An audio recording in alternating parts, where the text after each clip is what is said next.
আচ্ছা বলুন তো 2026 সালে কি আমেরিকা সত্যি একটা বড় ক্রিপ্টো ল পাস করতে পারবে, নাকি পুরো বিষয়টাই পলিটিক্যাল ড্রামা, ব্যাংক লবি আর এথিক্স ইস্যুতে আটকে যাবে?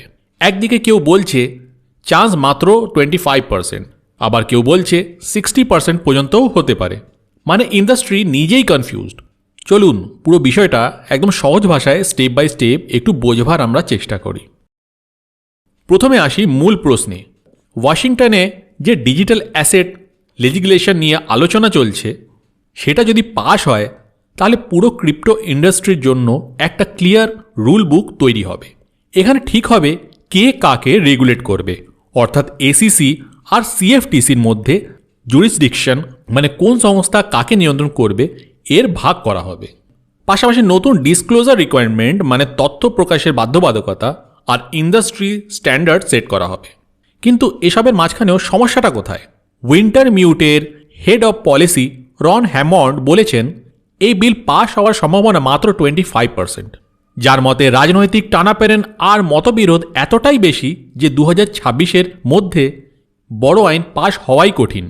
অন্যদিকে অ্যাঞ্চোরেজ ডিজিটালের পলিসি হেড কেভিন বলেছেন চান্স প্রায় 50%। আবার ইন্ডাস্ট্রির এক সূত্র দ্য ব্লককে বলেছেন প্রবাবিলিটি 60% পর্যন্ত হতে পারে। এখন প্রশ্ন হচ্ছে এই জিনিসটাকে নিয়ে এত মতপার্থক্য কেন? সবচেয়ে বড় ঝামেলা স্টেবল কয়েন ইল্ড নিয়ে। স্টেবল কয়েন ইল্ড মানেটা কি? ধরুন আপনার কাছে ইউএসডিটি বা ইউএসডিসি আছে। কিছু প্ল্যাটফর্ম এই স্টেবল কয়েন ধরে রাখলে রিওয়ার্ড বা ইন্টারেস্ট দেয়। এটা অনেকটা ব্যাংকের ফিক্সড ডিপোজিটের মতন। এখানেই শুরু হয়েছে ব্যাংক বনাম ক্রিপ্টো ইন্ডাস্ট্রির যুদ্ধ।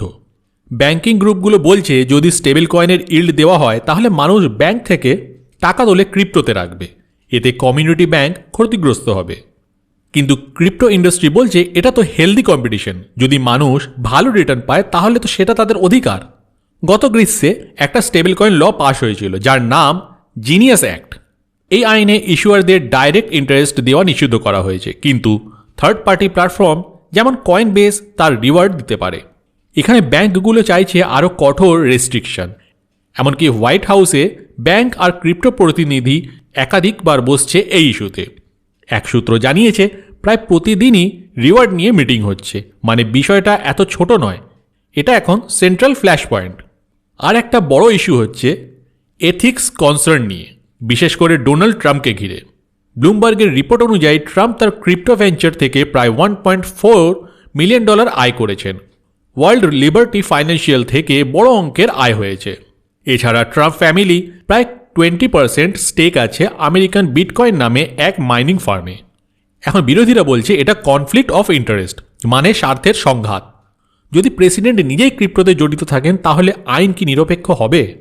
হাউস ফাইন্যান্সিয়াল সার্ভিস কমিটিতে এসিসি চেয়ারম্যান পল অ্যাটকিন্সকে এই বিষয়ে কঠিন প্রশ্নের মুখে পড়তে হয়েছে।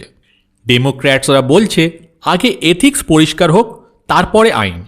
এমনকি সেনেট এগ্রিকালচার কমিটিতে আগের ভোটে কোনো ডেমোক্র্যাট বিলের পক্ষে ভোট দেয়নি।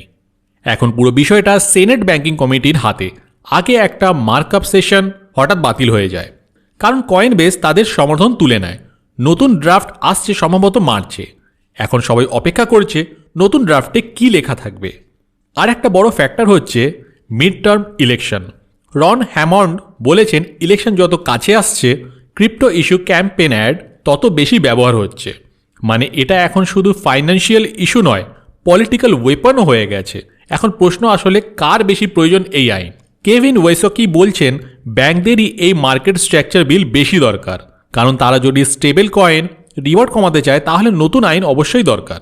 অন্যদিকে ব্লকচেন অ্যাসোসিয়েশন বলছে বাইপার্টিশন মোমেন্টাম আছে। তাদের 100+ মেম্বার ল মেকারদের সাথে কাজ করছে যাতে কনজিউমার প্রোটেকশন আর রেসপন্সিবল ইনোভেশন দুটোই নিশ্চিত হয়।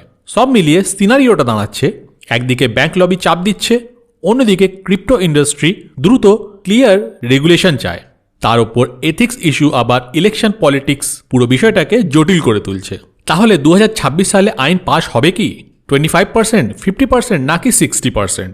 সত্যিটা হলো এখনও সবকিছু নেগোসিয়েশন স্টেজে রয়েছে। ডিল না হলে বিল আসবে না, আর 60 ভোট ছাড়া সেনেটে ফুল অ্যাপ্রুভালও সম্ভব নয়। এই রিপোর্টের তথ্য নেওয়া হয়েছে দ্য ব্লকের ইন্ডাস্ট্রি সোর্স ইন্টারভিউ থেকে। ব্লুমবার্গের ফাইন্যান্সিয়াল এস্টিমেট থেকে, কয়েনডেস্কের রাজনৈতিক আপডেট থেকে এবং হাউস অফ সেনেট কমিটির শুনানি কভারেজ থেকে। আপনার কি মনে হয় ক্রিপ্টো রেগুলেশন কি ইন্ডাস্ট্রিকে স্টেবল করবে নাকি ইনোভেশন ধীর করে দেবে? কমেন্টে আপনার মতামতটা অবশ্যই লিখবেন। ভিডিওটি শেয়ার করুন আর ক্রিপ্টো আর গ্লোবাল ফাইন্যান্স নিয়ে আপডেটটা পেতে চ্যানেলটিকে অবশ্যই সাবস্ক্রাইব করুন। তবে দেখা হবে আবার নতুন কোনো ভিডিওতে।